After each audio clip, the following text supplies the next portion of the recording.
그래서 김민재는 바로 로렌초에게 이런 식으로 볼을 넘겼습니다. 그러니까 어떻게 됐냐? 로렌초가 넓은 공간을 확보한 채 전개를 이어갈 수가 있게 됐어요.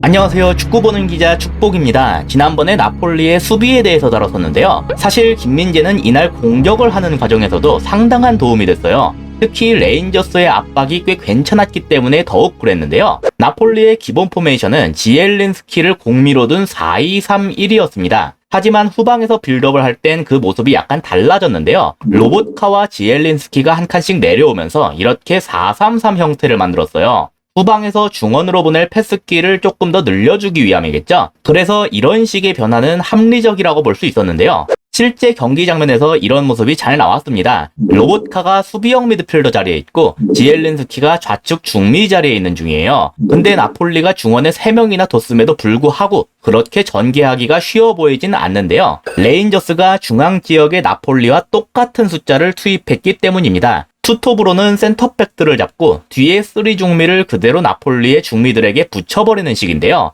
이러니까 지엘린스키가 내려오는 것과 상관없이 수적으로 우위를 확보할 수가 없었어요. 다만 이러면서 지금 당장은 여기 좌측 풀백인 후이에게 공간이 좀 있어 보이는데요. 레인저스가 전방 선수들을 모조리 중앙에 투입했기 때문에 이들 중에선 측면을 잡아줄 선수가 없었기 때문이에요. 근데 그렇다고 해서 아예 대비책이 없던 것은 아니었는데 여기 보시면 우측 윙백이 뛰어오는 게 보이시죠? 후이가 볼을 잡게 될 것 같은 경우엔 얘가 열심히 뛰어와서 이걸 잡아줬습니다. 그러니까 후이에게 볼이 갔어도 아까와 마찬가지로 딱히 볼을 줄 때가 마땅치 않아졌어요. 윙어인 흐비차까지도 살짝 내려왔지만 얘한테도 우측 센터백이 올라와서 붙어있는 중이죠. 그래서 결국은 측면으로 해서 풀어간다는 선택지도 나폴리에게 그렇게 효과적이진 못했는데요. 이런 레인저스의 압박 방식을 풀어내는 것은 그림으로 보면 꽤 간단합니다. 일단 전방 5명으로 나폴리의 센터백들과 중미들을 하나씩 잡는다. 그리고 풀백에게 볼을 보내면 이렇게 해당 지역의 윙백이 올라와서 잡는다.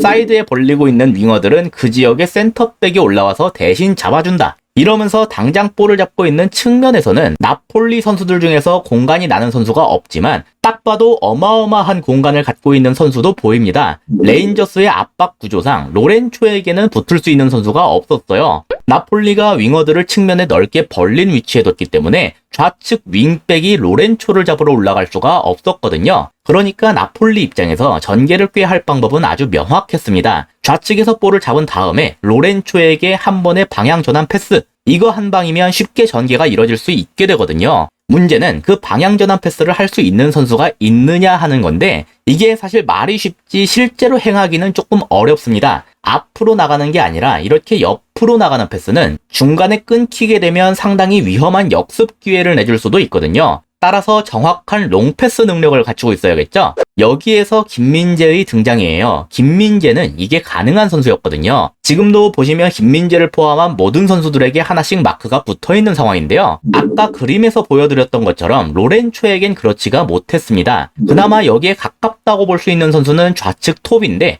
얘도 지금 앞으로 달려가고 있죠. 이건 얘가 로렌초를 보는 게 아니라 지금 화면에 보이지 않는 라흐마니를 압박 대상으로 삼고 있기 때문이에요. 그래서 김민재는 바로 로렌초에게 이런 식으로 볼을 넘겼습니다. 그러니까 어떻게 됐냐? 로렌초가 넓은 공간을 확보한 채 전개를 이어갈 수가 있게 됐어요. 이 패스가 날아오는 동안에 좌측 윙백이 열심히 올라오긴 했는데 애초부터 허용된 공간 자체가 너무 넓었죠. 동시에 앙귀사가 앞으로 전진하면서 로렌초가 전진할 공간을 넓혀줌과 동시에 그 자신이 직접 패스를 받을 수 있도록 만들어줬는데요. 여기에서 로렌초는 한 번에 길게 패스를 보내는 걸 선택했습니다. 레인저스의 압박 구조가 무너진 만큼 최대한 빠르게 공격을 이어가겠다는 건데 그 도착점에는 뒤에서 침투를 하고 있던 시메오네가 있었어요. 지금 그림만 놓고 보면 상당히 괜찮아 보이는데요. 시메오네가 자기를 잡고 있던 중앙 센터백과 경합을 하는 과정에서 얘가 파울을 범한 바람에 이 이상으로 이어지진 못했습니다.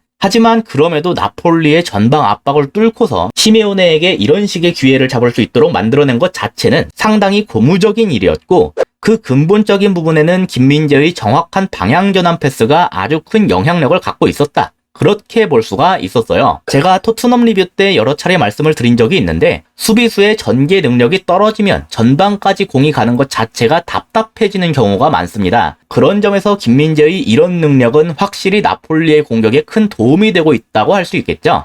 심지어 이렇게 골키퍼를 대신해서 롱패스를 때리는 장면도 심심찮게 나온 걸 보면 나폴리 내부에서도 김민재의 킥 능력을 상당히 높게 평가하는 것 같습니다. 골키퍼가 차지 못한다는 점은 솔직히 좋게 볼 수가 없는 일이긴 한데 뭐 어쩔 수 없는 일이겠죠. 그나마 김민재를 통해서 그걸 부분적으로나마 해소할 수 있다는 점이 나폴리 입장에선 다행이라면 다행이라고 할 수는 있겠네요. 이상으로 오늘의 영상을 마치도록 하겠습니다. 시청해주셔서 감사합니다.